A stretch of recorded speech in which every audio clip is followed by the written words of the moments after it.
no man nine. Diamonds in my teeth, I got a lot of shine. Running up the number, that's a lot of crime. Try to take it from me, must be out your mind. Big time, lot of slime. Smoky in the air, that's a lot of prime. Pockets running over with the dollar sign. Try to take it from me, yeah. Big time, big time, big time. Welcome to episode 337 of Fourth and Jawn. I am Gail Saunders here with Evan Hollywood Hearn, Mr. Dan Skippy Hollis Thomas, and Mr. Mal Davis. Today we're talking about the Eagles stay or go. There's a lot of moves that are need to be, they need to happen soon. But first and foremost, you got to get some coordinators here. But I want to give a shout out to Brian Johnson getting offensive coordinator position. It's clutch, baby. It's clutch. We got Sean Desai as well. So welcome to the coordinators to the building. I think a lot of Eagle fans have been waiting. Sean Coach wait for this moment. A lot of people coming in and out for interviews, but I think last week when Desai got his secondary interview, I was like, all right, this could be it. Pete Carroll announced it. Thanks to Pete Carroll. Breaking news. Pete Carroll Schefter. I think Pete was a little pissed because his boy was gone. Maybe. But Pete knew, bro. He couldn't hold on to that man, but for so long, yo. But I know we're all getting over the Super Bowl loss. It's still a couple weeks. Don't go into the line. I'm like, we're here. Like, obviously, I've been going through, it slowly. We took a week off, had to prep, had to get my mind right, had to, just do some random stuff in the off season. Took a week off. It was nice. I'm back in action. So how you guys feeling? I feel like a new man. The last show that we recorded, I'm not gonna lie, I was down in the dumps, bro. I was not feeling it. I wanted that show to end. But now, to be honest with you, I've completed the entire grieving process. I've accepted what's happened. It sucks, but it is what it is, bro. And I'm happy to be here, man. I mean, I'm ready to have my heart broken again. The Sixers are looking great. Just in time for Don't trust the Sixers. Don't do it, yo. It's spring training. Don't do it. No, but things are looking up, man. I mean, one of the things that we look to and lean on in every offseason, especially as of late, is Howie Roseman working his magic. And this is about to be full swing in Howie Roseman's season, whether it be negotiating contract restructures, whether it be bringing in free agents, looking at the draft. It's Howie's time to thrive, and I'm ready for it, man. I'm excited. Yeah. No. I'm next. Okay. I appreciate the optimism, her. I'm heartbroken, man. Like I said, I'm gonna have nightmares of Jalen dropping that football for the rest of my life. So it is what it is. You're not playing enough chess. This is I play hella Madden in 2K and it ain't work. I couldn't get it out of my mind. But no, I'm good, man. Optimistic. This that time of year with prospects and it's all optimism. Everybody's undefeated again, and it's a process. I go through all 5 steps, and I could be any step any day. Who knows? But that's what being a fan is all about, right? And excited to be here with y'all as always, for sure. Well, I personally have been starting to fight in empty rooms all around the nation. To everybody who saw us talking crap about the game, I've been every time I try to go into my breakdown, my process of breaking down the draft and building up I call it my Eagles wish list. Players who, if they're available when we pick, I would love to have because I think they would be good fits here. But knowing that a lot of them I'm not going to get, but then delving deeper into the process of evaluating some of the players who don't get as much shine, and finding that dark horse. That dark horse is going to make the squad, and everybody's thinking about their shiny new toy, those first, second, and third round picks. Everybody's thinking about those new toys. Somebody who's going to come up big, who's going to be already polished, that's coming out of school. That's the only thing that's been getting me through. But on a daily basis, listening to Dan Ostrowski and the rest of whatever the hell his name is, man, listen to him try to evaluate quarterbacks. Something Polish. And then the to me the largest elephant in the room is the fact that we lost to Eric Bieniemy and because he outdueled our defensive coordinator, and he still has yet to get a job. Got So no listening credit. to some of the excuses that they continue to bring up, whereas they were saying because he was behind Andy Reid. I know Andy Reid. Andy Reid would not have won without Eric Bieniemy. And if you really want to be truthful about it, and this is the last I will mention of it, psych, but Doug Peterson and Matt Nagy were both the offense coordinator before Eric Bieniemy. They've been to 3 Super Bowls in 5 years, all behind Eric. When Eric Bieniemy became the offense coordinator, I could tell because the weirdest thing is being with somebody. I was with Big Red for 7 years. And being with him, you realize and you know what the hell he's going to do and what he's going to call. Like when that first game I played, I was like, I hope he's not going to. And it's a play action fake, and they're trying to go deep. And I sacked Donovan on the first play of the game. That's how predictable Big Red is. So to me, all those other things are excuses. There's no reason why this young man start talking about he can't interview. He can't interview. What the hell is these two y'all? I know. Now, everybody will agree with that. Jonathan Gannon shit, I don't know if you saw some of the videos of sheer. Oh, that was hilarious. Thank you. That was Thank hilarious. you. And that's how I've been getting by. I miss you guys. I was preparing last week. I was preparing last week. I was like, damn, we ain't having no show. I don't know what I'm gonna do with this hour. Oh look, some coconut oil. Pause. But let me.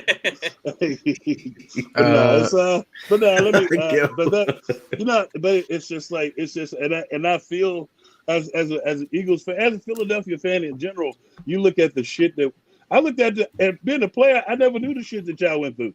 But it's like because you as a player, you're like, okay, well, but then just being, but just like not being on WIP and hanging with you guys and just being like with the fans and stuff, we get blamed for shit that we don't even do. I was like, they don't say nothing about the other fans at all. It's like there's been murders and stuff. Hollis, welcome to our life, man. Stop throwing snowballs. Hollis, stop throwing about snowballs from 40 years 1960. ago. And then I found out that the snowball thing was in 1968. I met a dude who was actually at the game. I was like, are you kidding me? It's like, dude. And nobody ever wants to bring up the fact that guy was a drunk ass Santa, being a dickhead. That's what the guy said. Yeah. Because everybody was pissed because they wanted O.J. Simpson in the draft. And we were winning the game, so they got pissed, and then he came down there with the Santa suit on. I was like, no shit. But that's been my life. How you guys doing? Speaking about presents, I mean, Santa bringing some presents. As Eagle fans, we're looking for some presents, and how he's gonna have to do his best job as Santa.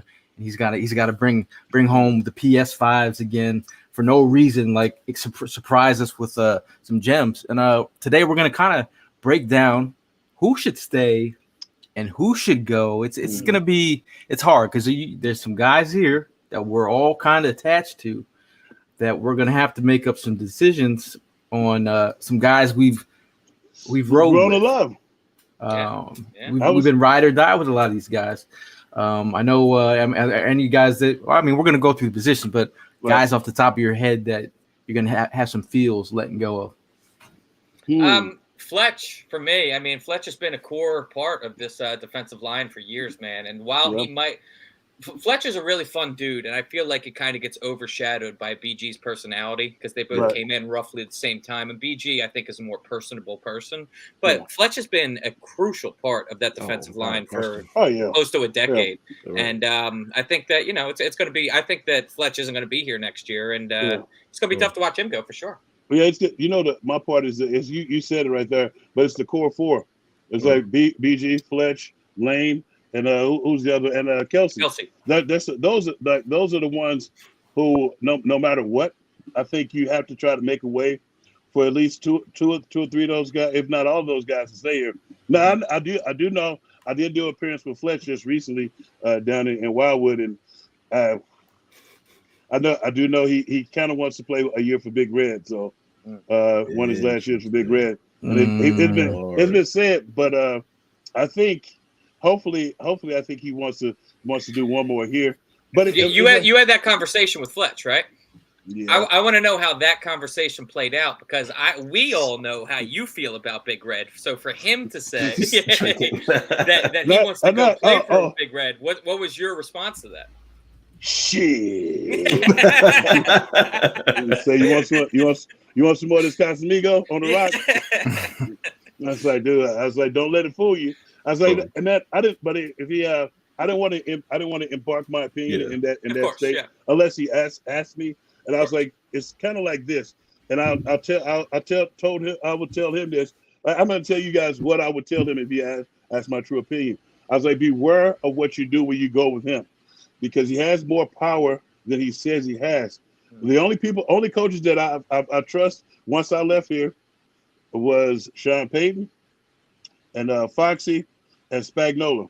Those and it's like it's just because they did exactly what they said they were going to do, and they didn't bullshit me in any shape, form, or fashion. Spags is with Reed though. So but Spags is not in charge. True. Yeah, and Spags was with me here here too with the Eagles, and he saw me when I was actually my last couple of years. I did a physical here, and they were titillating bringing me back, and I ended up going with Spags because Spags saw me at the airport, and he was like, I'm in St. Louis. He's like, maybe we can help each other out. He was with the Rams, so he had me come in. They offered me a contract. I accepted. So it was just one of those things. It's like that's the only thing that I would tell him to beware, because I know he's had some great times with Big Red and stuff, and that's how it was with me initially. But my mom distinctly said, "Watch that fat motherfucker." Someone we've been watching closely is his quarterback position over the last couple of years. Let's keep Jalen. Jalen Hurts has had a tremendous year, MVP-like performance. At the end of the day, it's time to pay the man Jalen Hurts like he's deserved. He put the team on his back. So looking at this group here, I think right off the bat, I've seen enough from Gardner Minshew. I'm ready to move on there. Ian Book can get his opportunity to. He's going to be a guy on the roster, but I think you go after Marcus Mariota. Release Marcus Mariota. I go after Jacoby Brissett. Yep. Yeah. Backup. Yeah. That's what I'm going. No, I saw a mock draft that had Herndon from coming at Tennessee, Eagles, and I was like, oh baby, because he blew the quarterback. Jalen White, I love White here. But that's a different you know what I'm talking about, don't you? Number 11, the wide receiver, Woo! That boy fly. I was like, Hyatt. I was like, number 3. He's at number 3. That would be beautiful. And they talking day 2 for him, which is wild. But anyway, we talking quarterbacks. I think it's kind of wild too. This is Jalen. It's definitely just Jalen on this list. None of those guys are, and you have to keep them. Gardner Minshew, I think it's kind of funny that I kind of get the vibe that guy is going to try and compete for a starting role somewhere. Oh, absolutely. I think he thinks that he can start somewhere. To be honest with you, after seeing him, I don't know if he's a starter in this league. But if that's what he believes, best of luck to you, man. I mean, if you think that he can run your system, he's a bridge quarterback, I guess. Somebody that could compete, right, and be a high-level QB2 for you. But also, again, like it is. And the wild thing to me is watching him in spot duty with us. And how much his mechanics had degraded, right? That like it was just poor mechanics, and you somebody that doesn't have the arm talent for that kind of stuff. So, I mean, Minshew might find a spot. I don't want to buy him, but I don't want to speculate. Okay, I don't want to speculate, but like I came across pretty much all of his interviews that I had seen him do. Dude, my takeaway was this dude is a stoner, bro. He is, and I'm not trying to speculate and say man's doing, but like I kind of feel like he's just been hitting the pipe a little bit. But like, and then maybe that could lead to I'm a stoner too, but I still show up, bro. Like you can't let your we don't job gotta show fall up to apart. practice though. I know it's like the jacked up part is like it's like when he just kind of like got to Washington State on a whim. Yeah, and it was like if you go back and look at how he got there, he just got to Washington State on a whim, and everybody just loved him. And he landed with old boy that had just passed away too. Yeah, Mike Leach. Leach, right? And like that air raid, yo, and that's the perfect offense and to put up just gaudy numbers. Yeah. I mean, he was decent in Jacksonville. I feel like we're spending a lot of time talking about a bum though. So Thank you. Jalen Hurts. Let us move on. I mean, we came up with the Tennessee quarterback. That's a nice piece. I was hoping to see. That was nice. I was hoping to get an interview with him down at the Senior Bowl. He was down there, but yeah, that would be interesting. No, I'm talking about Herndon. But I do like. I'm all in favor of Jacoby. Let's go moving right along here. The running back position. It's an interesting scene here right now. We have Miles Sanders, who has his best year, his last year with the Eagles. Took him 4 years to get 1,000. Not that I'm saying anything. We got Kenny Gainwell, who as a young buck has showed he's progressed at the biggest stage. The Eagles leaned on him in the Super Bowl. Boston Scott again, journeyman style of. But he's here. Like he comes up, steps up in big games. I think he's provided a lot of energy. And then Trey Sermon, a guy who's been waiting in the wings. We would like to see what he has, but he hasn't really got the opportunities. I spoke with Coach Singleton about Trey Sermon. He said, "Hey, there's a lot of mouths to feed." When people talk to me about Trey, it's like there's a lot of mouths to feed when it comes to terms of pecking order. He is not on the list. So now. He could be in the conversation, but still. But do you know how you get on the list when they give you the opportunity? You gotta make plays. It's like you can't. When guys say it's not enough, that means there's nothing he's wowing them with. That means sometimes he knows the stuff. Sometimes if you got everything and you hitting the gap right, man, it's hard for them. You're supposed to make it hard for them to keep you off the field. Well, and that's the thing with Miles Sanders, right? Is that appreciate you again for coming on our show, man. But the thing with Miles Sanders is when he got into the Super Bowl, he started running lateral again. Thank you. I didn't want to say it. Pissed me off, yo. And I'm sitting there watching it, and Tank, I swear, bro, I'm thinking about you, and I'm at fumble, right? Like again, even though they helped him out with that call, and so. North-south is the route, right? Even on the outside stretch, is get that foot in the ground when the hole open up and get in there. And like Miles don't bring that to the table. Kenny Gainwell though does, and like people consistently talk about the fact that he can't run between the tackles and he's not built for that kind of role.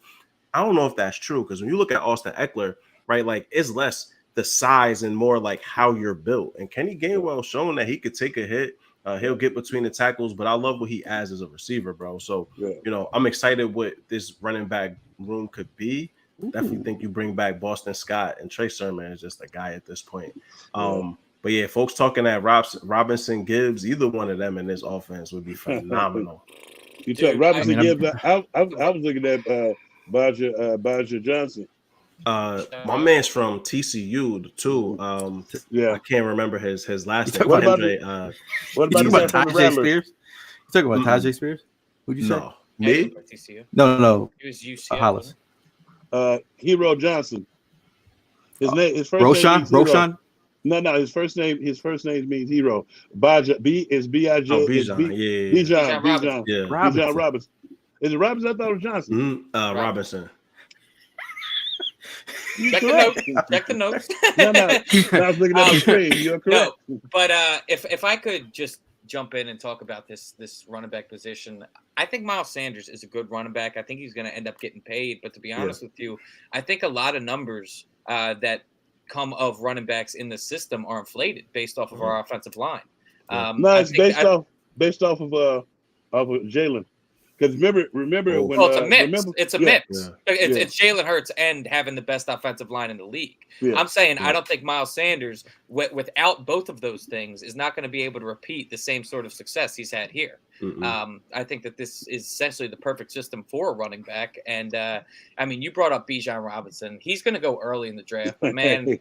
Bro, I have been kind of salivating recently. Just the thought of having him behind this offensive line. I mean, for the exact same reasons I'm saying Miles Sanders had success. If you throw in a guy like Bijan behind this line, bro, So he's gonna be and Kendra the Miller, weapons. Kendra Miller from crazy, TCU, bro. Yeah, Y'all, yeah, have him y'all too. watched Kendra Miller from TCU at all? Like, you see him Yeah. play? Yeah, I seen him play. He's a beast. No, that boy is Now, a him horse. and then son. when you look at the kid number one from Alabama, and then it's one Gibbs. kid out of Yeah, that's Gibbs. out of Gibbs is a FAMU, the monster. Rattlers. I don't know if you've seen him. And there was someone that brought up what's it called? There was someone that brought up from Oakland, from what's his face, Josh Jacobs. Yeah. You don't like Josh Jacobs, No, to be I like honest Josh with Jacobs, but Josh Jacobs No, is about I to just- break the bank. exactly. like, And that was the I'm not point I trying was to going to pay. get at. That was the Yeah. point I was going to get at, because at the beginning of this season that just passed, in the off season, I was kind of pushing for a Miles Sanders, Josh Jacobs trade. That was kind of something I wanted to see. That would have been, if we would have had Josh for this playoff, like, hey, we talking a Yeah. different Bro, football like, game with that's Josh what I Jacobs mean. back Big time there, difference. dog. But now, with that being said, that's Yeah. out the window, because Josh Yeah. Jacobs and Miles Sanders are both going to get paid. Well, Yeah. I mean, realistically, bro, You know, like, anytime a player gets cut, and the guy who's recently got cut is Leonard Fournette, who, I Eagle know. fans will always bring him up. Well, What do you guys think about I Leonard wouldn't Fournette? mind. I think he's a rotational back, think man. I don't Lombardi- think he's a lead guy. But you don't Yeah. need him to be, and he can block I mean, on third down. because he we're can thinking three. catch, We're talking. he'll We're get talking some about tough yards for you. three-headed but monster. how would he mesh with us? I think he would. I think that, first of all, when you saw Tom Brady move into like the shotgun snaps and giving him those opportunities from the shotgun versus the I formation, that like Lenny's smart enough to figure it out, right? And like also, again, he's one of the better receiving backs out of the backfield. That was one of the pieces that I really wanted to see the Eagles utilize more frequently in the offense, right? To like keep defenses honest, and then you have these guys that can go over the top. But I think that he would be, him and Gainwell, if you keep Scott too, would combine for a very, very good rotation.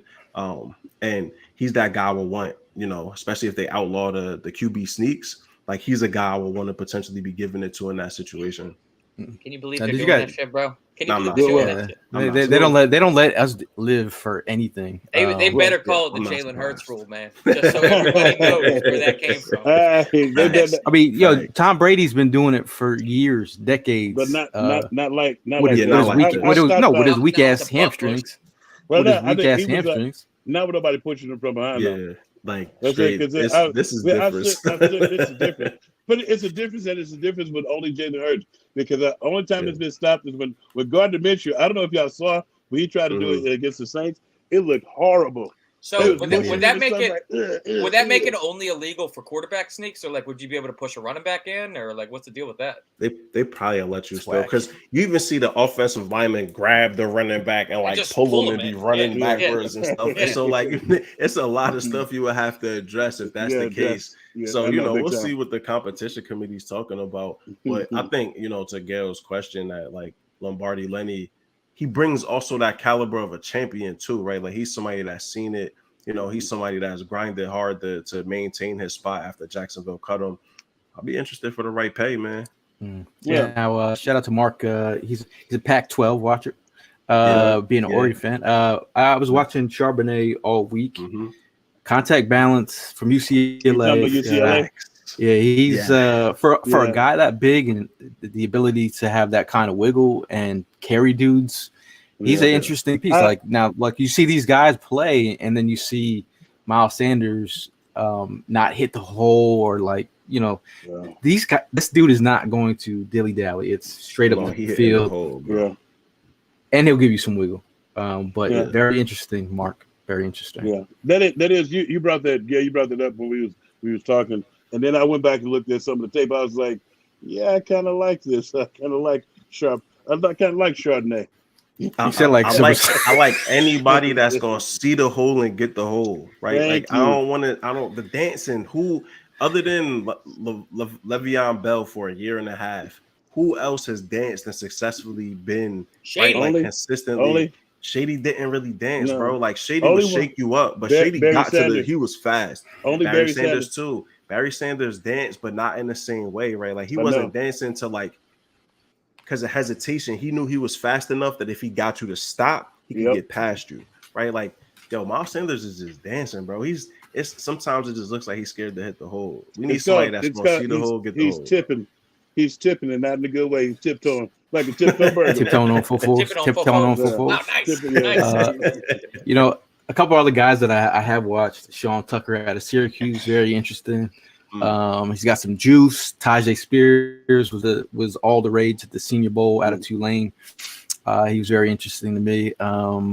Tank Bigsby out of Auburn. There's a lot of guys to be had, and they're all going to move down. I think some might move down into day 3, and that's where you get these value picks. You know, guys like Jamal Williams, who was picked up in the 4th, and Aaron Jones. He was in the 5th round, 3rd or 5th round. Fifth rounder, yeah. I mean, I think this is the year where this can fall. And we could find some gems. Again, we got Kenny Gainwell in the 5th round. So running back position is very – I think we're all at a consensus that Miles Sanders will be out of here. One last question. Boston, you guys bring back Boston Scott? Yeah. I will, for the chip. Yeah, you got to bring him back. That's 2 free wins for the Giants every he's year. Another dude that don't dance. He get after it. He's just small, bro. Yeah. Right? You know what I mean? But he gets after it. By the time he emerges from behind the line, every time you call his number, he shows up. Son. But by the time he emerges from the line, it's too late to grab him. Yo, Muhammad Ibrahim. So East Coast Gridiron, bruh, shots out. So I watched him decimate Rutgers this year, bro. Ibrahim is the exact type of running back that could flourish in Philadelphia and probably fall to the late rounds, if not undrafted free agent. That's a sneaky pick. I see you.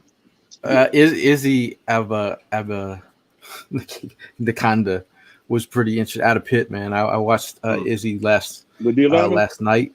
He's interesting. He's got some juice. He runs a little high, but still there's a boatload of dudes to draft. Okay. Yeah, I would be lying to you if I didn't get in a car and drive 16 hours to see your Spears. Roshan Johnson out of Texas as well. He's another guy that you could have interest. There's a we might not see Trey Sermons. Moving right on. Moving right along. Moving right on the tight end position. Obviously, Dallas is the GOAT, a player who me and Mal years ago were figuring out a way to get him on the Eagles roster. Here he is 5 years later. He's our dude. But you got Jack Stoll, Grant Calcaterra, definitely role players. Grant Calcaterra, young prospect. Tyree Jackson has not put it all together yet. Injuries, bro. Do you think this group needs a tight end too?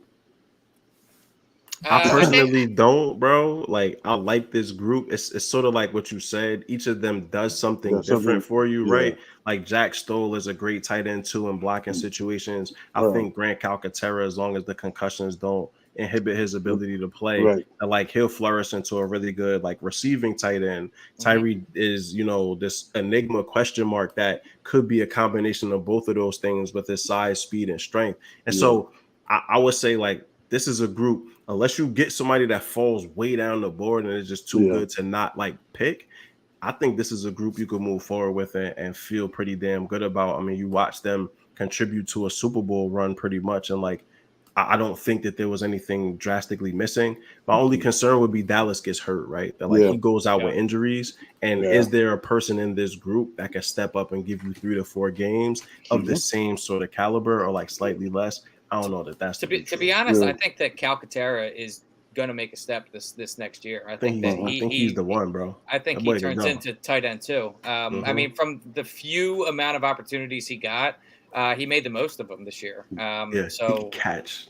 He can. Yeah. He's got really good hands. But what do the you thing think is that I mean, he got through the whole year, man. He did fine. He was able to stay healthy. I mean, that's a huge check in that column. Huge check in that column. But I think you do. I think if somebody, like you guys said, if somebody falls in the tight end class this year, if somebody who falls that you didn't anticipate falling, that's a complete and utter ass kicking machine.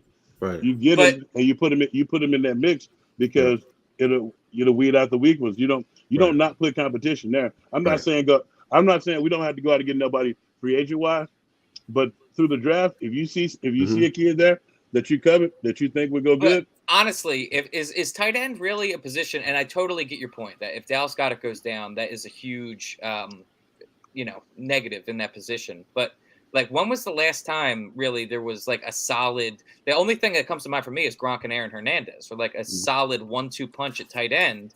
I feel like I don't think like it's enough 12 that you do need somebody that can adequately block and adequately catch, and I think they have that in Jack Stoll. I mean, to be honest, I think that they have that in Jack Stoll, TBD, because you don't have a fullback, right? And so that second tight end is an important position, and why I like the diversity of who they have. And Tank, I think you're 100% right. Like you said, if there's a dog, right, like you should be pushing to keep him.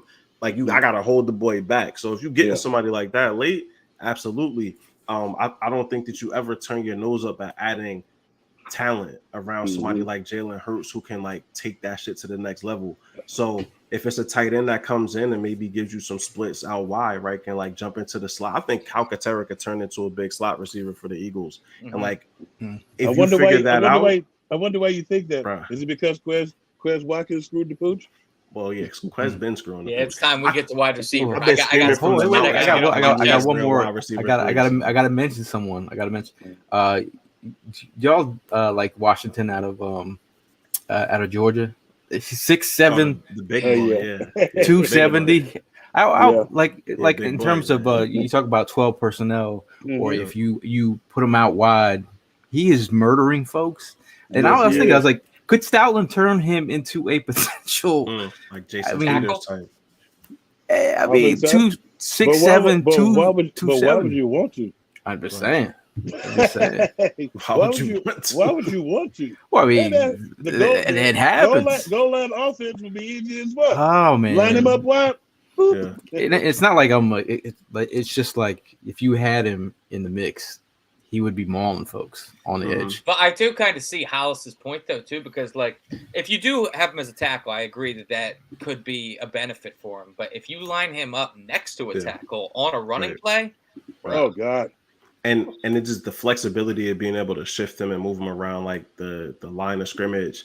Yeah, I like him though. He get his hands on you, it's a wrap, son. Yeah. Right. And like that's what you look for in somebody that like, okay, you could do that. Let's work on some of the other pieces, but I want somebody that's gonna join the Eagles offense. That's a mauler, bro. Like I want every tough guy, son, right across the board, because that's what you need. You got to impose your will regularly. And so Jalen Rager tricked me into thinking he was a mauler. You ain't think that. You let Galen and Chris Malley, shout out Malley. You let them boys trick you, bro. I got duped. I still had Justin as my number one guy. Yes, sir. Nah, son. You was Galen. You was Rager. Go check the rankings right now, guy. You was Rager. And then we had after the fact. Check the edits, and I had T Higgins as well, who's also been a star.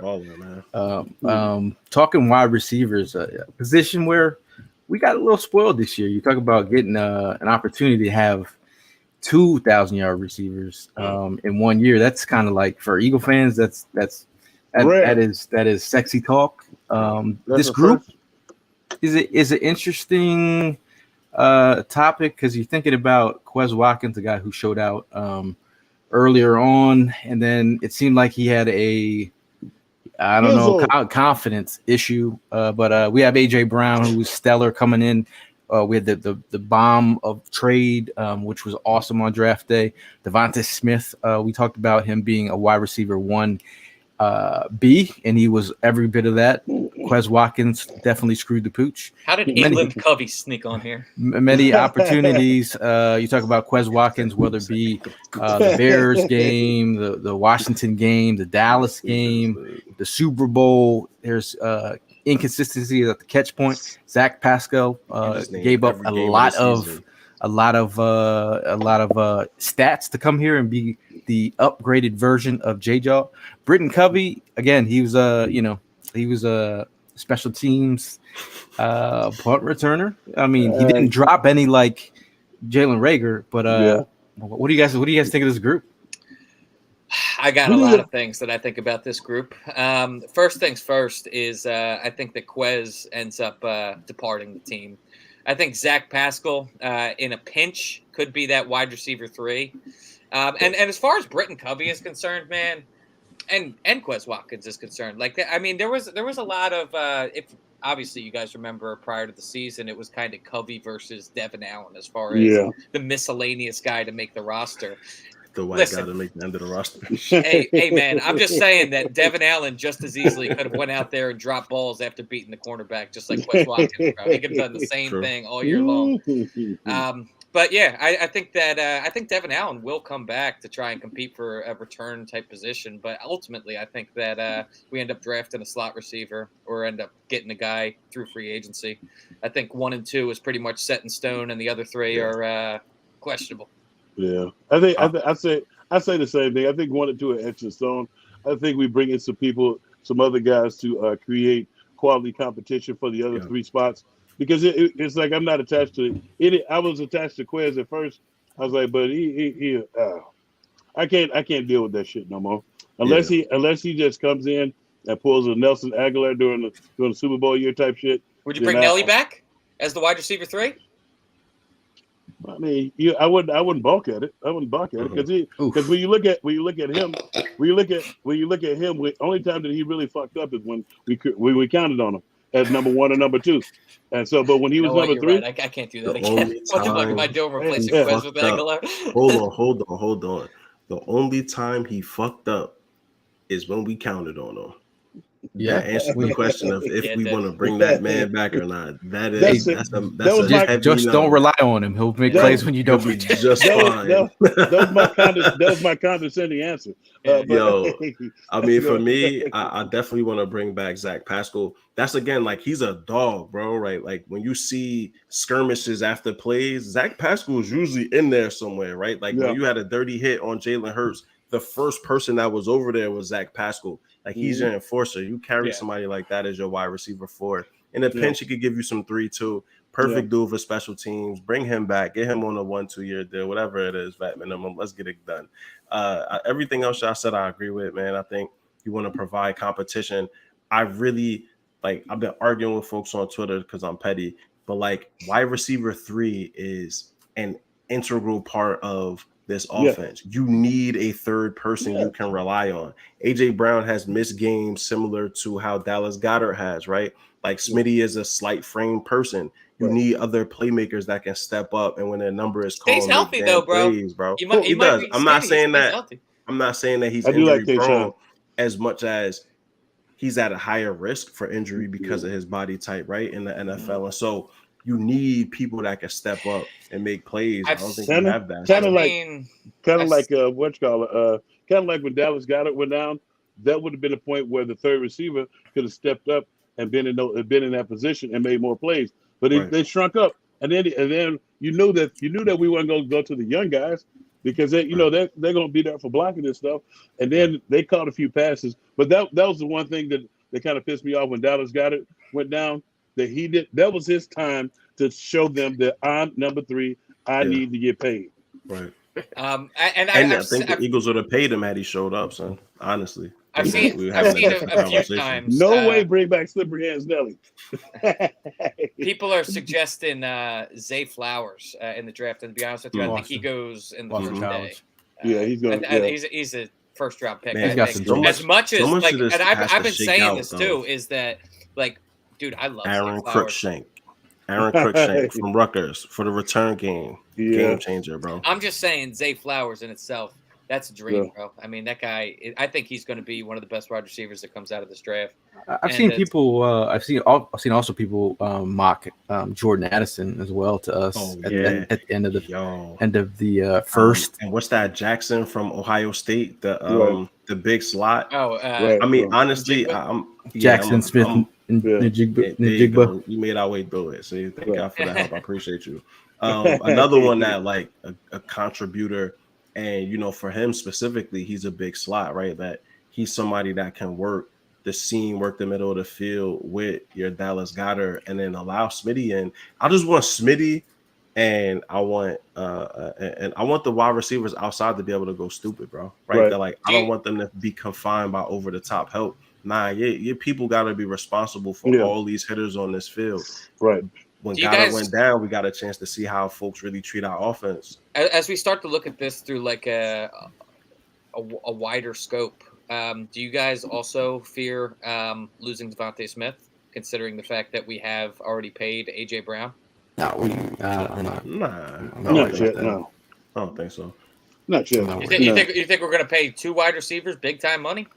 Damn, Skippy. I think that it depends on how we'll work something out. Yo, Gail. I think your mic's all fucked. Your mic, bro. Yeah, I think it's that shirt. There you go. We can't hear you though. There you go. We can hear everything you're saying now. There are fans of the shirt. There you go. Well, now there are fans of the shirt. I think they were just razzing you. It's evil green, making sport of you. I haven't heard razzing and dumb long, son. So are we doing the whole every position group here, or I mean, are we just going to get to the offense? We could get to the offense because the way that we're moving. Yeah, because I spent about probably 2 hours putting these graphics together, so we could move the other portion to the next podcast if that's cool, yo. That's cool. I mean, because there's a lot to talk about. Yeah, there's a lot to talk about. We've got roughly 5 months until preseason starts, so I think we I think we some can. episodes. Yeah, we got to stretch this shit out a little bit. Are there any free agent wide receivers you guys have any interest? Yo, that list. Jarvis Landry is weak, man.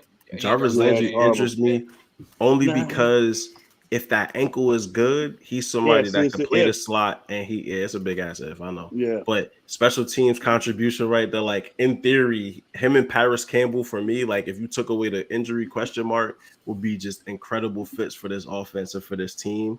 But yeah, that list, I mean, it's not inspiring. Alan Lazard, right? They're like, I hope Juju goes to the NFC East. I want to see him get clotheslined twice a year. Nah, hold on. All bias and hate aside, what would you think about Juju? Because he would be an incredible slot receiver for.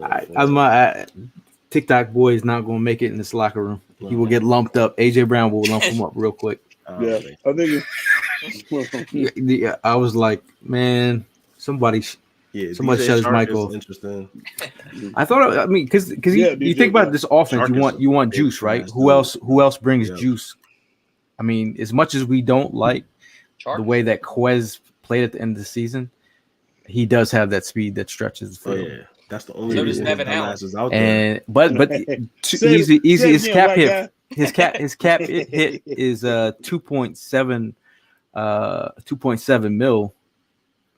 You know, if you cut him, the dead cap is only 42,000. So if they want to save 2.7 mil, he would be a cut candidate. Who are you talking about? Quest. His dead cap is $42,000. AJ makes him drop the soap. Hey yo, this ain't Penn State, but it's gonna be. You know, the one thing there's gonna be is it's specifically what you just said. It's going to be like they're going to bring some guys in for quality competition, and it's just going to be a free for all. All that shit, all the missed passes and stuff, that's going to be in the back of their minds. And you're going to have to build. He's going to have to build up the trust of the coaching staff because let's face it, he hasn't built up the trust of the fans right now because everybody's talking about see you and I wouldn't want to be you, and it's like he's almost got the moniker of Nelly, but we didn't waste the first round pick on him. So I mean, so stay or go. You're keeping Quez. I'm getting rid of the slippery field conditions. You're definitely letting that go. Let Quez walk, man. I think that you said you saved the money against the cap. You could put that towards somebody that you have belief in. Once I saw the cap, I was like, okay. The one benefit that I will give Quez is that I don't need him off this team as vehemently as I needed Jawn and Rager off this team. Right, exactly. They were a cancer in the locker room, and I needed them away from my team as far as possible. Right. Yeah. Quez ain't that. He's just underperforming. So. Well, and it's like the one Aaron Crookshank from Rutgers, get it done. Yeah, I mean, and if you look at it, I think they kind of gave him the job over Devin Allen.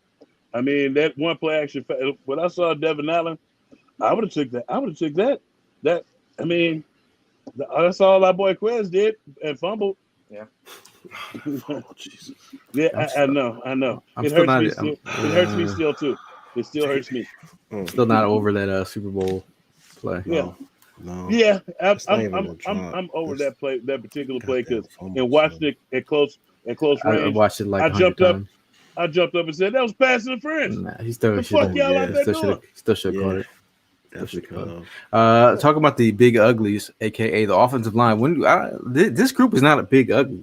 These guys are dropping albums that could probably win some Grammys of such. These guys, ugly. That is Jason Kelsey. I mean, he started his podcast just this year. He's already got more subscribers than us. We got linemen with abs. He's Jason Kelsey, and he's doing it with his brother Travis Kelsey. Two Hall of Famers. Yeah. We got fucking Tank. Like, come on. Yeah, I've been done for 10, 11 years. So we got Jordan Mailata, a guy who's been a gem, drafted in the 7th round. You know, I loved him. Just gonna put that out there. We got Landon Dickerson bringing that Bama pride. He's been a stellar young tandem in this group that they've been throwing guys out the club. Jason Kelsey.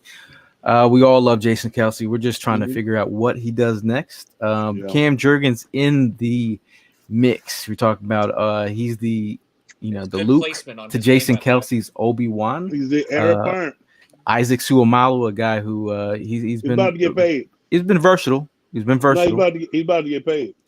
We have Lane Johnson, a guy who's been trusty right side of this offensive line. And we have, depth pieces, but overall, we got to figure some stuff out. Who stays or who goes in this group here? Well, first of all, I know Isaac's gonna get paid. I don't think we can afford him. I think you move Jurgens over there. You want Kelsey to come back, and you want him to come back for one specific reason. You want Jurgens to play the guard where Sayamalu is, and play next to Kelsey to get some real time. And I think Kelsey don't want to go out like he did. Yeah, it's like when you look at it, a lot of people saying the way that he was looking at his brother. It's like, and he wants to go out like that. You don't want to go. He told his mom to go celebrate with his brother. Like, bruh, damn. Yeah, and then, he can't go out like this. I know. And the other part of it too was I think he likes his group. Yeah, and I think he really likes Jalen too, man. Yeah, and then the thing is when you enjoy your job and stuff, and you feel like you have a chance to win, right. You don't ever at the end of the day, this is a job that you can't fucking come back to. Right. So like a bunch of guys told me when I was a young buck, he's like, you go out. I see guys that have been in the league 14, 15, 16 years, and I'm like, damn, why are you still doing this? Like, they're gonna take me out kicking and screaming. I was like, so you stay while you still have the wherewithal and the ability to play. But when you see your play diminish, that's when you roll. He was an All-Pro this year, one of if not the best center in the league. Yeah, dude, it was like you don't leave. You got to give it one more chance to win a title. If you don't, then walk off into the sunset. But you can't leave it unfinished like this. I think. Go ahead. No, Darren G says Kelsey's coming back. He's still having fun playing ball. And I read somewhere he said he won't leave until it stops being fun. And I mean, I feel like that's what Tank was saying. Like a lot of the vets, for them, they doing what Sue did, right? Like skipping training camp and all of the grind and then popping in with the team that got a chance to make a run. And so it makes sense. I love Travis Kelce. Going into the Super Bowl, I felt like he was going to retire because I felt the Eagles were going to win. But seeing him tell his mom to go celebrate with his brother, and then he, like the way he dropped his head, I was like, nah, he not ending it like that, bro. Yeah. That's not going to be the last way you see Jason Kelsey. And so I think Jack Driscoll and also Cam Jurgens push for that spot. You let Sayamalo go test the market. You don't pay him as a top level guard, right? Yeah. And so, they have some bodies that could fill in there. You also have the best offensive line coach in the game. And so, you might quick have question for y'all. Big Marley that comes in. Say if I don't want to speak this into existence, but what if Kelsey goes? Would you sign to Amalu? I still think Jack Driscoll is a good enough guard Yeah. to get you through, bro. Like There's a difference. tackle not though. as much. I mean, you think, but Isaac Sayamalo has proven this past year that He he's good. Isaac Sayamalo was hurt this. for how many years Yeah, before thank this, you, bro? thank you. Right? Not only that, only gave up one block, only gave up one sack this year, right? How many that's this games year, but has he played total across his career? So like you got to take all of that in consideration. take all of that in because like when that's a no. I would bring Sayamalo back if Kelsey leaves. No. Only because I like everybody was talking about how good he was. I was watching film. I was seeing him get his ass whooped on a weekly basis. Son, this who is isn't the first gonna year. Look good? Smash between Lane Johnson and two fucking Hall of Famers. Well, that kind of brings me to my question: is that if Kelsey does retire and you're not bringing Sayamalu back, does that change your outlook for the 10th pick? Are you kind of shifting? I think 10th pick has to be best player available or a Godfather trade deal, bro. I don't think you go in saying we got to take a tackle, got to take this, got to take that. Because you also got to play out how it go, and whoever fall into your lap, like you just bask in that abundance. If it's an abundance of talent, you deal with it, bro. Right? But like I don't think you say that's bad drafting. You never go, we need this. Like drafting for need, we seen how that ends, right? Yeah, it fucks you over in the long run. And then the other part too is like we do have another first round pick that when you get to the lower part of the draft, there's going to be some offensive linemen that fall that are like that fall. A center guard, or a guard or a tackle that you can kick down the guard combo, and kick him down the guard, and then you can play Jurgens, my boy Jurgens. At center, because that's what he's been trained for. And another indirect thing that's really helping us out too is I'm kind of liking the fact that there's a bunch of quarterbacks that are kind of coming out of the woodwork now and filing into the top 10 of the draft. I mean, Anthony Richardson has worked his way up there. Anthony Richardson, Levis. I mean, Bryce gonna go. Yo, can I get something off my chest too about Levis? Like, where the fuck did he come from, bro? Because I'm looking at, dude, I get major Mitch Trubisky vibes. Can I say something? Yeah, I just want to keep it real. He transferred from I'm gonna from Penn State to Kentucky. Exactly. Yeah. And then, you know what vibe he gets? I'm gonna this may age me. He gives me the Tim Couch vibe. Go ahead. Yeah, Tim Couch. Like, just be real. And people listening, if you don't like race, turn it off and come back in a second. But like every year, a white quarterback gets pushed to the top of the draft board because white men are smarter than black men and are better, capable of running a football organization.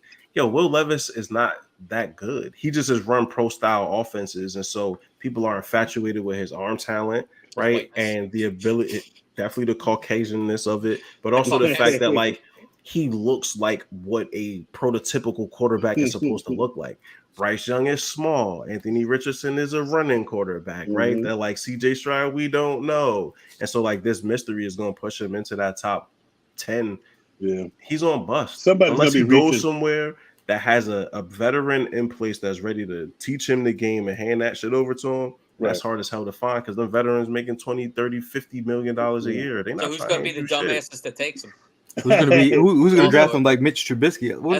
They drafted Mitch Trubisky. God, listen, they drafted Mitch Trubisky over Patrick Mahomes. Yes, and they traded up. And they traded. Whoa! They traded up to get him too. Yeah. They traded up to get Mitch Trubisky. Now, the other part to what we talk about Will Levis is they were making concessions for him. Talking about he didn't have an offensive line because his receiver got drafted last year. I was like, dude, if you're the best, if you're supposed to be a B-set QB, you're a B-set quarterback. That talent, your talent will shine. I mean, who's Anthony Richardson thrown to? Yo, Anthony Richardson is a monster. I love his traits. I love his traits. Yeah, he is an enigma, but I'm not drafting him in the first round. I might draft him in the second round. I would take him in the first round. If I have an offensive coordinator that got a plan, son, I would take him. Take him. I don't need an enigma. I need his Jigba. Yes, I need somebody with quality.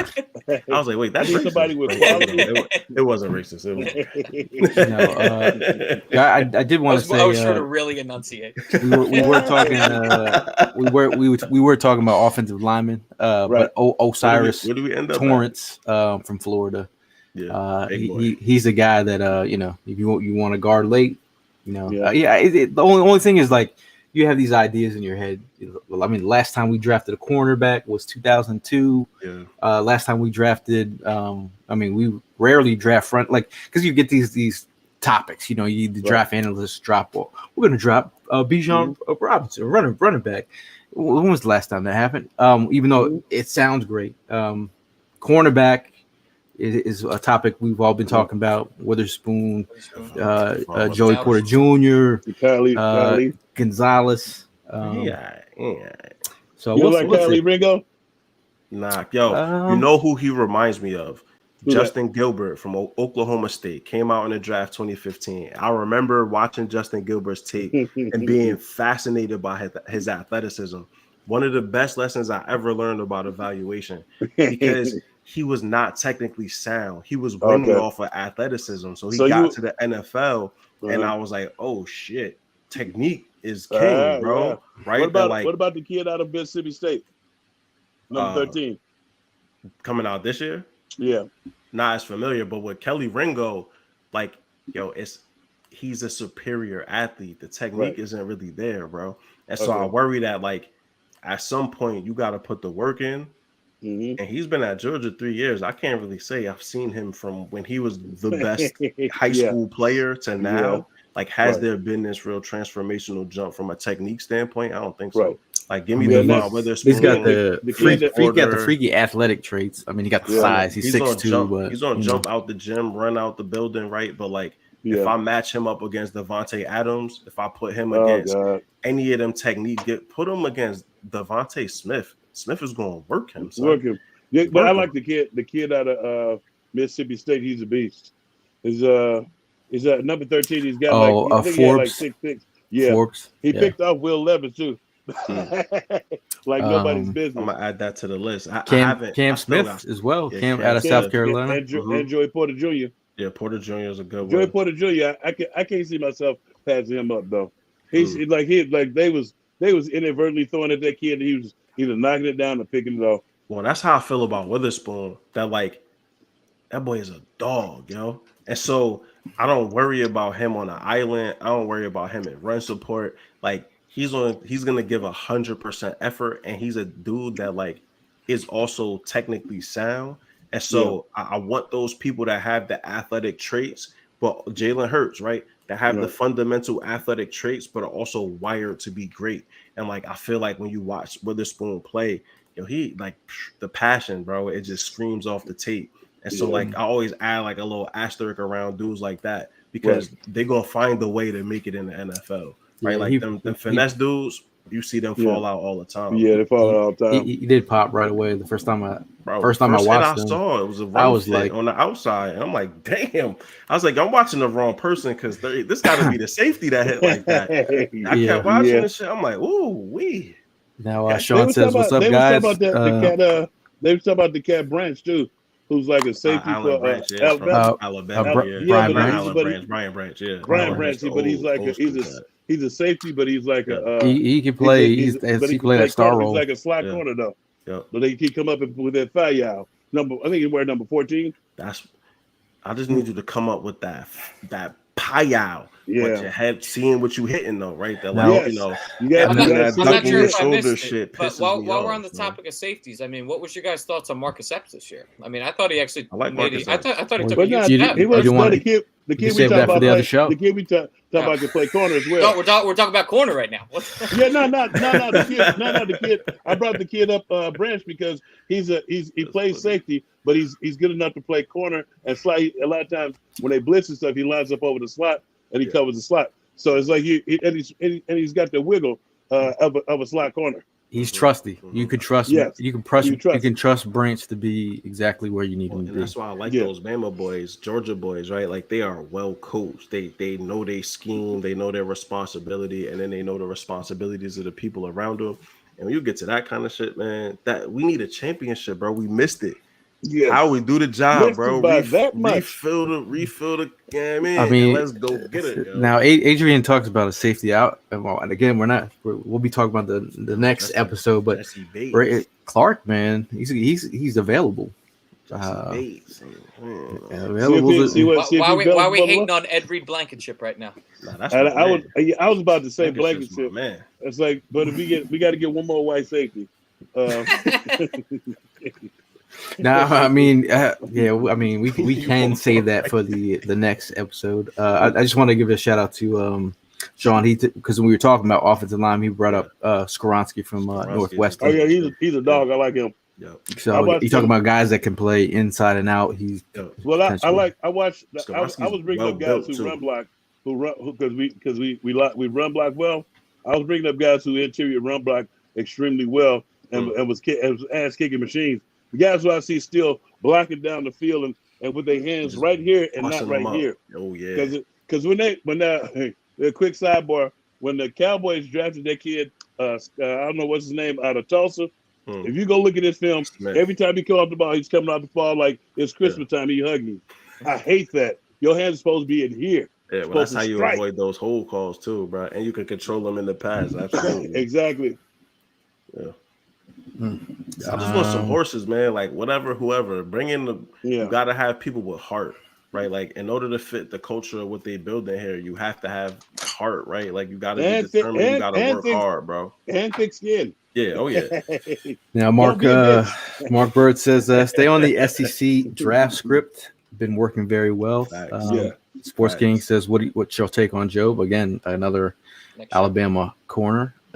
Hey, I mean, we'll see what he's got. We'll see what he got. He's got a year on his belt now. So also, I feel like dudes on the defense potentially get a new chance because even though you know what I mean, the size coming in as a Fangio disciple, like he's also coming in as his own person to establish, you know, this is his second chance outside of Chicago. And so, yo, you show up to camp kicking, so you show up to them OTAs and camp, and you in that gym, and you working your ass off. You never know, right? Like Tank said in the beginning, like they looking for them people that you got to hold them to keep them back. And so, if you that kind of guy, man, this could be your chance, bro. Under new management, all that shit you did before, unless you're a high price bitch, then your job is in jeopardy. Price bitch. Your job, no, for real. It's not a new management. This is a new coordinator. Yeah. If you come in and you do exactly what he's asking you to do and make it plays, you're gonna play. You're gonna play. You are going to play. He will find a spot for you. I know. It's like, put it this way. We was playing without Emmett Thomas, who I told you to go look up. We had these. We had Indy Kalu and Al Wallace. We created a defense where it was called Oki. Even and I never knew where he got it from, but he also Jim Johnson used it, where he took one of the defensive linemen, which was to get them on the field. I used to run the thing too. They used to have the defensive lineman run stunts at different parts and drop into coverage. They will get you on the field and create packages for you if you're good. You got to get the playmakers out there, baby. Shout out to Sean again, talking to the offensive line to end this podcast tonight. Cody Mock, North Dakota State, 6'6", 230. I got an opportunity to interview Cody. Definitely had some presence to him. He was, they were playing him inside. He played tackle, but they were playing him inside. They even had him taking center taking snaps from center. So he was talking about his versatility. He said he's willing to do anything it takes to get on the field. I was just thinking, you get him with Stoutland. Look at Driscoll, right? Like same thing. What Driscoll started at right tackle at Auburn, was taking snaps during the pre-draft process at center, has given you guard snaps. That when you get that, that's that perfect guy for down the bench to develop. You need that swing tackle that could also give you a pinch at guard. Versatility, 100%, bro. The more things you could do, the less people could replace you, homie. Yeah, and at 6'6", 330, I'm not. Listen, I gotta keep it real. With his son, I ain't been doing my draft study the way I should. So, now that he a little bit more autonomous in things, I'm gonna be able to get back into it, right? But it's a lot of folks that we even talked about today that I feel like I want to jump back in and rewatch. But I'll tell you one person I have watched, Devon Witherspoon. That boy he's a horse. I swear by that one, right? Like I've done this long enough that when I see it and I believe it, and I saw it with him and I'm standing on it. That's the CB1. I don't care what nobody says. And Jalen Carter. He's a man amongst boys. Bro, watching Jordan Davis last year doing his film study, and I'm like, who the fuck is number 88, and why is he the best player on their fucking defense? And it's Jalen Carter, bro. Like, it was bananas to watch. I'm taking Jalen Carter, son. He can do what Will Anderson can. Will Anderson can't do what he does, bro. Yeah, and what you call it? It's a kid out of Pittsburgh too that plays D-line. He's about 6'3" or 6'3", 6'2", 6'3", about 287. Walker, holla at me. He's like what you call it? He's out of the University of Pitt. Bob says I interrupted you, dog. Bob says right side. No, he played left tackle. For the Bisons, he's got the best draft front. Like when he takes his photo, he's got no teeth in the front. Perfect. Yeah, that's my guy. He looks like he kind of looks like teeth on the side. Like no teeth, dang, let's get it. Like, if Carson Wentz was a lineman. Speaking of Carson Wentz, now you ruined it. Look at his photo, bro. The dude has orange Don't hair. bring me nobody that look like Carson Wentz. Did you see his photo? Take that photo down, man. You see Cody Mock's photo? Where Prime at, man? Prime, what up, Prime? Prime's working. Prime is working. What up, Prime? Speaking of Carson Wentz, he got released yesterday. Of course he did. It was they wasn't paying him no $20 million to be asked. As soon as Ben walked in the door, he's like, yeah, you can go. Yeah. Like what? And in the same vein, Ben Simmons just got shut down for the year. Did he really? Wow. What a bum. Thanks for Harden. Yeah, both those dudes, man. Can we say we finally won the trade now? We got to go get that young buck Ben Simmons a cheesesteak. Oh, baby, that video. Yeah, somebody should go get his ass one. But, I just learned too that Jahlil Okafor is playing for the Delaware Blue Coats. I didn't even know that dude was still around. Would you ever? Now, I would have never thought this that Markel Fultz is doing better than Ben Simmons. Yeah, 100%. Yeah. He was still. I'm happy for Markel Fultz. I'm happy for him too, but ultimately, I think Markel had something going on too. It was mental, man. Yeah, it was mental. Yeah. When they had him on the floor shooting his jump shot from the floor, and like. Yeah.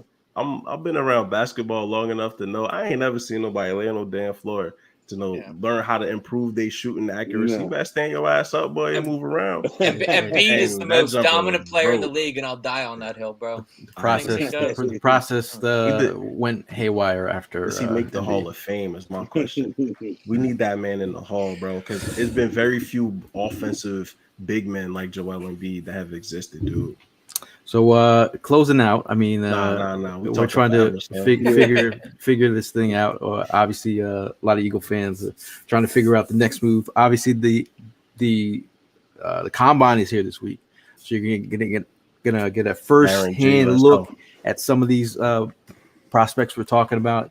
Some of these players are gonna actually make their stock rise. Some will have them drop. We'll see how some of them are too slow, too fast, how they move in space.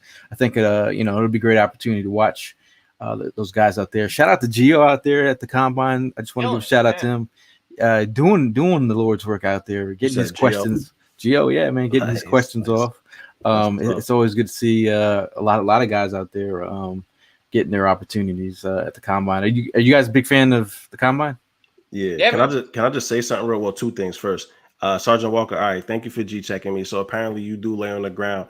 I played ball for a long time, homie, but also wasn't a shooter. So thank you. Second, listen, with the combine, bro, I see people already losing their minds. And I just want to put this out as a reminder, right? That like the combine shouldn't be you falling in love with a player. The combine should be an opportunity for somebody to either confirm or make you want to rewatch your film, right? That like this person that you thought ran a lot faster runs really poorly. Now I want to go back and reassess. Or this person that maybe on the field wasn't running the way I thought, went to the combine and ran out the gym. Now I might want to go back and reassess some of the things. But don't fall in love, bro. People in shorts with no competition. Like everybody's Superman. Yes. This is actually honestly, this is Evan's favorite thing of this whole combine. It's really about the medicals, my guy.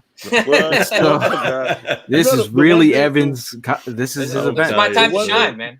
The one thing that I look for in the combine is for all my big dogs to show up in fucking shape. If you don't show up in fucking shape for the combine, I can't fuck with you. Good You call. you know I like that. because you know what's coming up. You Yeah. know what's at stake. Right. And you It's a job interview, yo. Exactly. And you So, show do up you looking a mess. guys, while we're talking about that, do you guys give any down marks to people that don't want to compete in the combine and just want to do their Yeah, pro so day? what the fuck you showing up for? I mean, for The me, fuck are you showing up for? I'm a tape dude, and then I've also started to implement some of like the advanced analytics shit into the process of justify and like corroborate what you see. So if you compete at the combine, like cool. If you don't, I mean, It's weird because it's weird. It is what it is. It's all relative, bro. Because like going to the Senior Bowl and I'm sitting here like dumbass driving 16 hours, and just to see, I mean, like I heard Witherspoon was coming. I'm like, oh yeah. I'm like, and the fact that he doesn't play, then I'm like, I give you every. I wouldn't play either. Like I understand, you don't need to play with your stock where it's at. You don't need but to you play. getting to meet with coaches, you getting a chance to show how you look on the huff. Yeah, I'm out there, bro. Yeah. This is what I think though. If you're not gonna compete, stay your motherfucking ass at home, and then let somebody else come and compete. Because you just taking up a motherfucking spot. You just taking up a motherfucking if that spot. Man earned that spot, I wouldn't be there. Are you? If he earned that spot, they continue to earn it. You haven't earned shit yet. So we keep giving I know, but we keep giving motherfuckers. This is what I was cracking up because I heard the GOAT say this.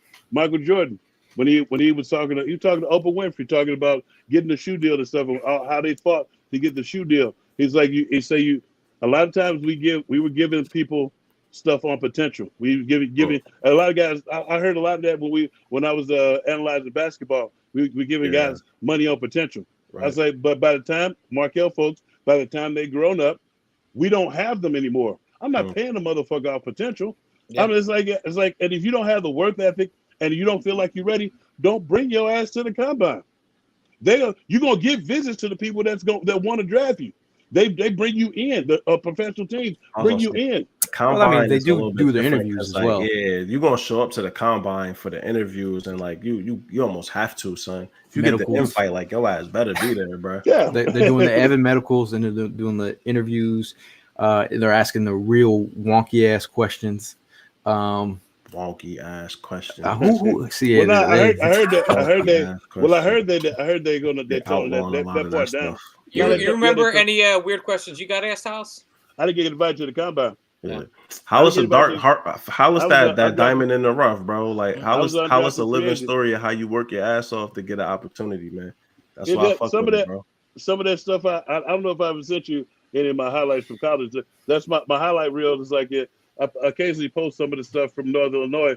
That's how I got my shot. Yeah. I was on the same bus with Ray Farmer and Jermaine Mayberry and Brian Dawkins. We came in for the first mini camp. Nice. the first, and I was teasing all three of them. Yeah. Well, listen, man, it's exciting. It's an exciting time of year, man, to just get involved, and it's a lot going on pre-draft, right? Like free agencies coming up. It's exciting. Like I'm excited to go through the process with you all. I'm excited to look at the comments. Like folks in the comments are so intelligent with their shit too, right? They're like the people that flock to this show come here with really intelligent perspectives, and I appreciate that because it's a lot of chatter in the Philly, fan zone or Eagles, fandom, especially on Twitter. But I feel like, between the show and the people that come to rock with it, like it's always intelligent and really thought-provoking conversation, man. I appreciate that. Was that your last word? Yeah, I'm done. What's your last word there, Mr. Hollis? I kind of gave my last word when I was talking about the combine. I just want to get to the free agency part. So the free agency kind of when you get through, once you start the free agency, you start getting your free agents, the free agents that you covered sign. It kind of makes clear of who and what you're gonna draft. Yeah. So I think we still should do a show about our free agent wish list. We kind of did some of the guys at first, but I think we jumped right to the draft thing because the combine was coming up. Instead of thinking, it's like, and I didn't think of this until we were doing it. I was like, damn, we should have went through what free agents will we go after first, and then that would predicate on how he's going to attack the draft. Right. And I was like, damn. And I learned that by watching them do what they do. It's like, Right. so it's one of those things where it's a lesson learned for us, because we just wanted, we saw the combine gonna be started. We was like, let's get it going. But that's Throw the whole episode away. Turn it off. Yeah, we're not gonna throw the whole episode away. But we had a good time talking about it. And I'm glad to see everybody happy. And I'm not gonna say over. We'll never get over the bullshit ass loss. But the healing has begun. I'm just glad MJ wasn't old enough to really remember it, bro, because that was a fucking heartbreaker, man. Lord have mercy. Yeah, no, I mean, we're in that weird limbo mode in between seasons right now, and you know, some people they check out. They just want to jump back in when the season starts back up again. But us freaks out here that enjoy all of fanatics. We're not freaks. All of the possibilities that could be, and trying to play, you know, GM from our own position. It is a fun time of year. Getting ready for the drafts, getting ready for free agency, and just trying to forecast how your team is going to look next season. So, looking forward to more episodes. Go Birds as always, man. I want to give a big shout out to Bud Light for holding us down all year. Shout out to Bud Light, always providing the suds. Conchi Italian Bakery has always been a supporter of the brand, and with the tomato pies, make sure you go visit them. Tell them we sent you. Shout out to Philly Sports Trips. Who's we going down to spring training, baby. Yeah, March the 10th through 13th. Big Tank Dog gonna be in Clearwater. I know. They're also doing a draft trip as well. Now we also doing a draft trick. Big Tank Dog is gonna be on that one too.